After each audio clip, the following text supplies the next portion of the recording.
आपने भी गौर किया है ना कि जब कोई हमारी बात नहीं मानता, भीतर कुछ खींच सा जाता है, और जब कोई तारीफ कर देता है हमारी, मन फूल की रोटी की तरह फूल जाता है, और जब कोई आलोचना कर दे, लहक जाता है बिल्कुल अंदर ही अंदर, धुआं धुआं।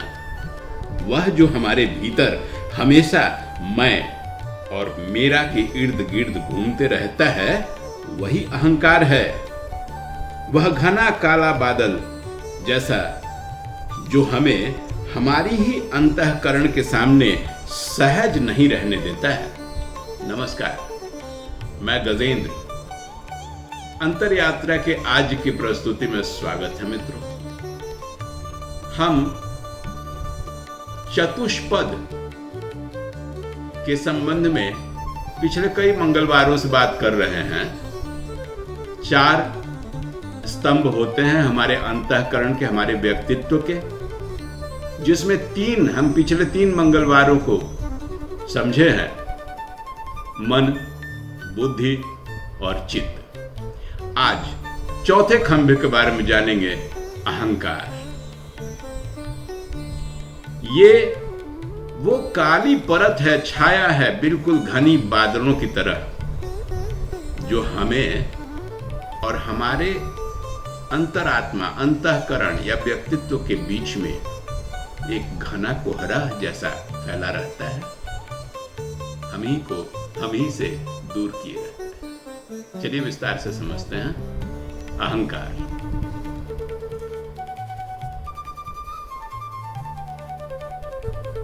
यह केवल घमंड नहीं है।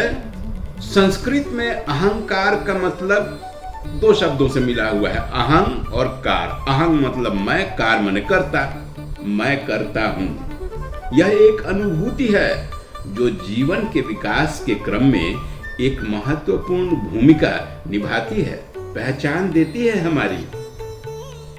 लेकिन यही पहचान जब स्थायी और घनी बन जाती है, अन्य सारे मनोभावों के ऊपर फैलने लगती है, आप मैं के ऐसे जाल में घिर जाते हैं कि इसके बाहर कुछ दिखता ही नहीं।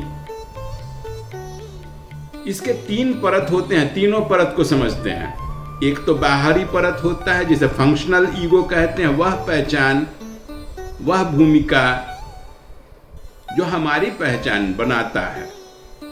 मैं डॉक्टर हूं, मैं अफसर हूं, मैं नेता हूं, मैं ये हूं, मैं वो हूं। यह समाज में उपयोगी होता है अपनी आइडेंटिटी के लिए। दूसरी परत आंतरिक परत होती है, साइकोलॉजिकल ईगो। तुलना दूसरे से, प्रतिस्पर्धा दूसरे से, स्वयं को साबित करने की मनोवृत्ति हर जगह सूक्ष्म और छिपा हुआ होता है। ये बहरूपिया है। और तीसरा आध्यात्मिक अहंकार, स्पिरिचुअल ईगो बोलते हैं। वह दृश्य जब हम खुद को जागृत समझ बैठते हैं, दूसरों से ऊपर समझने लगते हैं। यह सबसे खतरनाक स्तर है, क्योंकि यही हमें आध्यात्मिक रूप से जागृत होने से रोकने लगता है। अहंकार का जन्म तब होता है जब मनुष्य भीतर से विभाजित हो, डिवाइडेड पर्सनालिटी। एक हिस्सा वह जो वास्तव में हम हैं, और दूसरा वह जो हम होना चाहते हैं, दिखना चाहते हैं, साबित करना चाहते हैं। इस द्वंद से जो दरार बनती है ना, इसी दरार से जो तनाव उठती है, उसे अहंकार कहते हैं।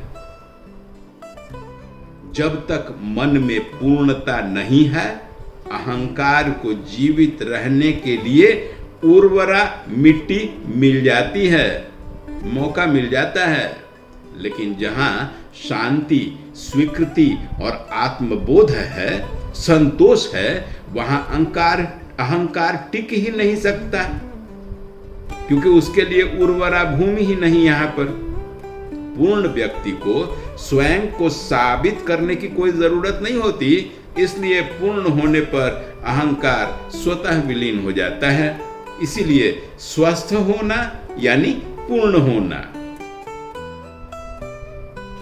अहंकार हर समय नकारात्मक ही नहीं होता है। कुछ दार्शनिक इसके दो प्रकार बताते हैं। पहला राजसिक अहंकार, दूसरों को जो नीचा दिखाता है, श्रेष्ठता दिखाना या नियंत्रण रखने की चाह से जन्म लेता है। यह स्वयं को भी और दूसरों को भी कष्ट देता है।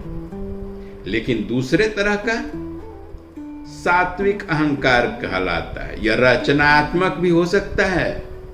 जैसे ये वह मैं है जो अपने धर्म और अपने कर्तव्य को निभाने की शक्ति देता है। यह कहता है कि मैं सत्य के लिए खड़ा हो रहूंगा, मैं तो हमेशा मदद करता रहूंगा।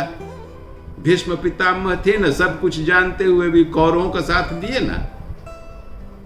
यह अहंकार आत्मबल का स्रोत बनता है। इसे नष्ट नहीं किया जाता है, इसे धीरे धीरे आत्मा में विलीन कर लिया जाता है। सांख्य और उपनिषद कहते हैं कि अहंकार ही हमें महत्व का बोध कराता है, विकास क्रम का एक हिस्सा है। गीता बताती है कि जो मन, बुद्धि और कर्म से मैं ही करता हूं का भ्रम पाल लेता है, बंधन में रह जाता है। और बौद्ध दृष्टि कहती है कि मैं का कोई स्थायी आधार ही नहीं, वह तो प्रतिक्रियाओं का संगम है, कॉन्फ्लुएंस ऑफ रिएक्शंस। और आधुनिक मनोविज्ञान में भी ईगो का अर्थ अलग ही है। यह चेतना का केंद्र है, परंतु जब यह खुद को ही संपूर्ण समझ लेता है तब वह बाधा बन जाता है।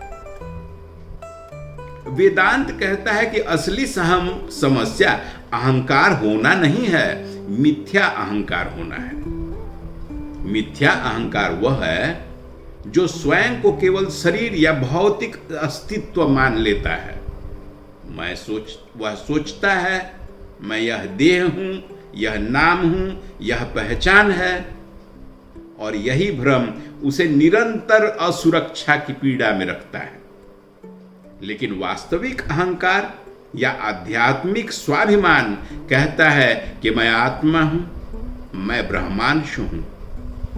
और जैसे ही यह बोध होता है, मिथ्या अहंकार पिघल जाता है और आत्मा सहज हो जाती है। अब इसे और स्पष्ट समझने के लिए, पहचानने के लिए आप अपने आप को जरा देखें। अहंकार के कुछ चिन्ह है, बताता हूं, आप अपने जीवन में उन्हें तलाशें। पहला, हर बात में मेरा जोड़ देना। क्या आप भी ऐसा करते हैं? बात बीच में काट कर और अपनी बात आरंभ कर देना। आलोचना होने पर असहज हो जाना। सफलता में दूसरों को छोटा दिखाना। आध्यात्मिक अभ्यास को उपलब्धि मान लेना। ये सब वे संकेत हैं कि अहं बोल रहा है और हम सुन रहे हैं। अहंकार शुरू में तो सुरक्षा देता है, पहचान, आत्ममूल्य का अनुभव भी देता है, परंतु धीरे धीरे वही सुरक्षा आपकी कैद बन जाती है। सिगमंड फ्रायड कहते हैं कि ईगो संतुलक है, बैलेंसिंग फैक्टर। लेकिन जब इसे हम डिफेंसिव पर्पस के लिए यूज करने लगते हैं तो डिनायल, प्रोजेक्शन जैसे मैकेनिज्म्स जन्म ले लेते हैं और व्यक्ति वास्तविकता से कट जाता है। कार्ल यंग कहते हैं कि ईगो को सेल्फ न समझ बैठना ही स्वस्थ इंडिविजुअलाइजेशन है। और कबीर कहते हैं, जब मैं था तब हरि नहीं, अब हरि हैं और मैं नहीं। यानी जब तक मैं मौजूद था तब तक आनंद, शांति और ईश्वर कुछ भी नहीं थे। अहंकार स्वयं में ही दुखों का केंद्र है। आधुनिक न्यूरोसाइंस भी बताती है कि जब हम सेल्फ रिफरेंशियल सोच में लिप्त रहते हैं तो दिमाग का एक नेटवर्क सक्रिय हो जाता है जो स्वयं केंद्रित सेल्फ सेंटर्ड सोच को बनाए रखता है, परंतु ध्यान जैसी प्रैक्टिसेस इस नेटवर्क को शांत कर देती हैं और तब ईगो डिसोल्यूशन संभव होने लगता है। एक अनुभव जहां मैं और दुनिया का भेद धुंधला होने लगता है। अहंकार के कई मुखौटे होते हैं। बौद्धिक अहंकार, मैं ज्यादा जानता हूं। नैतिक अहंकार, मैं सही और सत्य हूं। आध्यात्मिक अहंकार, मैं जागृत हूं।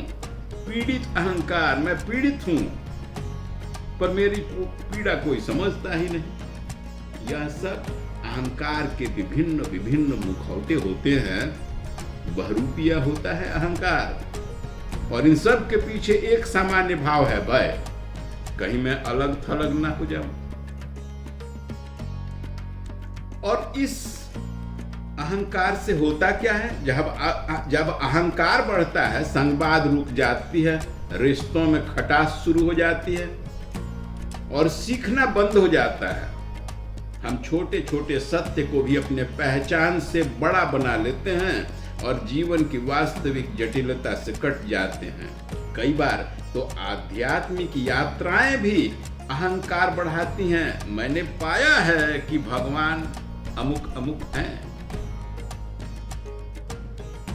वो कबीर वाली लाइन फिर से कहूं, जब मैं था तब हरि नहीं, अब हरि हैं तो मैं नहीं। तो कैसे करें और क्या करें? अहंकार को मिटाना नहीं है, यह स्पष्टतः जानना और पहचानना है कि कब हमारा स्व अहंकार बन जाता है, हमारी इंडिविजुअलिटी हमारी ईगो में कन्वर्ट हो जाती है। यही तो जानना है।